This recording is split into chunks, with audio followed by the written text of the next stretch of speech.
ساکنان جماعت دهات نوبهار ناحیه جلال‌الدین بلخی مدنیت بلندی استفاده برای زمین دارند. آنها زمین‌های نزدیک خود را ثمراناک و عاقلانه استفاده برده در یک سال 2 3 و حتی این حوله که می‌بینید در این خانه استقامتی تا 4 مرتبه حاصل رویانده می‌شود.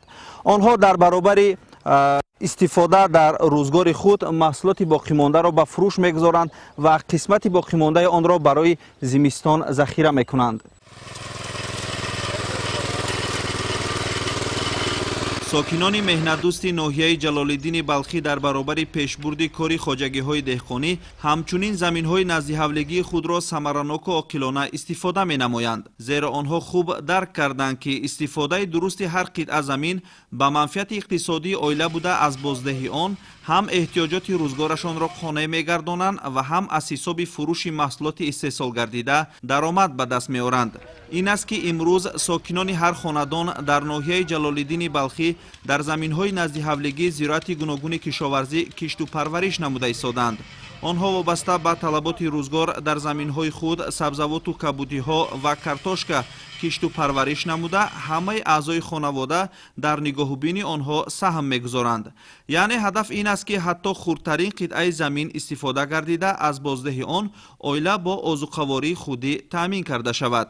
در زمین نزد حولگیمون که زیاد 12 سوتیق است 3 عائله در همین زمین استفاده میبریم. برخصوص من سبزی، کارتوشکا، پیاز، نمو چسنوک، گشنیج همین یورو هر سال ما در همین زمین کش کرده میرویم. ای فایده چند یخمون که زیادشه با بزرگ هم میرویم گرچند میده هم باشه. ما کارتوشکا را میشنونیم وقتی کلان یکم کردیم خط دارو و آوشا که دادیم در درون وای خطکای همیده خط پرتو برای چیندن آسان‌تر شود. خط پرتو سمیشکا یا که جواری میشنونیم دون تا این کارتوشکا من شیدن دونمون میشود. هم دون میگیریم هم کارتوشکا میگیریم. وای وقتی که کارتوشکا را گرفتیم تا دونمون پخته رسیدن با علفی میکریم. یک خطی که بکره کارتوشکا میگیریم با علفی میکریم. همین گوه که در اون خونه همین سیر میکنن. اگر ایده از باشندگان دهات وابسته به مساحت زمین نزد حولگی حتی برای تامین روزگار عائله خود زراعت کشاورزی کشت و پرورش نمایند، اکثریت در این برابر بنیاد گرمخانه‌های گوناگون حجم و با استفاده از تجربه پیشقدم ساحه کشاورزی حاصل فراوان به دست آورده از فروش و درآمد آن خانه و در خود را آباد ساختند. در این ردیف میتوان گفت که استفاده ثمراناک زمین‌های نزد حولگی نه تنها در بلند برداشتن سطح زندگی عائله‌ها نقش مهم دارد، بلکه یک نوع سهمگذاری در تامین امنیت آذوقه‌واری مملکت نیز عنوان کرده می شود. ساکنان ناحیه جلال‌الدین بلخی با زحمت صافدلانه و روحیه بلند مهنت‌دوستی توانستند نه تنها نیازهای شخصی خود را قانع سازند، بلکه با فروش محصولات با صفت خود به بازارهای محلی و منطقوی در تامین محصولات تر و تازه به ساکنان دیگر منطقه‌ها نیز کمک رسانند. قسمتی از آنها با تشبث و دستگیری مقامات محلی و ریاست کشاورزی از آموزش‌ها گذشته با اصول‌های معاصر اگروتکنیکی شناس شدند. این دانش و ملکه امکانیت می‌دهد که با صرف کمترین ذخیره‌ها حاصل بیشتر به دست آورده شود. زمینه نزد حولگیمون کارتوشکا، جیگوری، سمیچکا، پامیدور، نیهولوی مقصد پیاز، گشنیج، اوکراپ، بودرینگ، اون چیزی که در همین برای روزگار هسته ما همه نزد حولگی ده کشت میکنیم. همراه مادرم، همراه برادرم، همراه عائله‌ام، عائله یکم قطعی با همین زمین‌ها مشغول هستیم.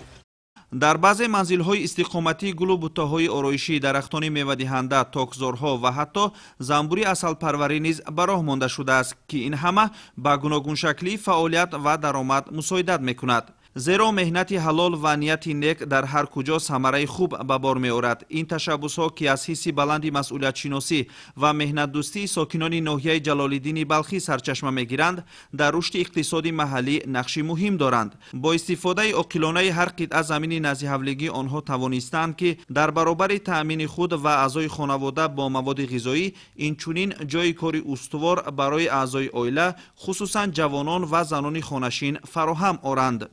امروزها در زمین های نزد حولگی ساکنان کشتی هر گونه زراعت‌ها گذرانده شده است، از جمله زراعت‌های پامیدور، بلگری و دیگر نمود زراعت‌ها کشیده است. از جمله کارتوشکا بسیارتر در نزد حولگی‌ها کش کرده است. زمین‌های نزد حولگی ثمرناک استفاده برده استادند. همزمان در زمین‌های نزدی حولگی بنیاد گرمخانه‌ها وسعت یافته است. گرمخانه‌ها امکانیت می‌دهند که محصولات کشاورزی در تمام فصل سال پرورش یابد.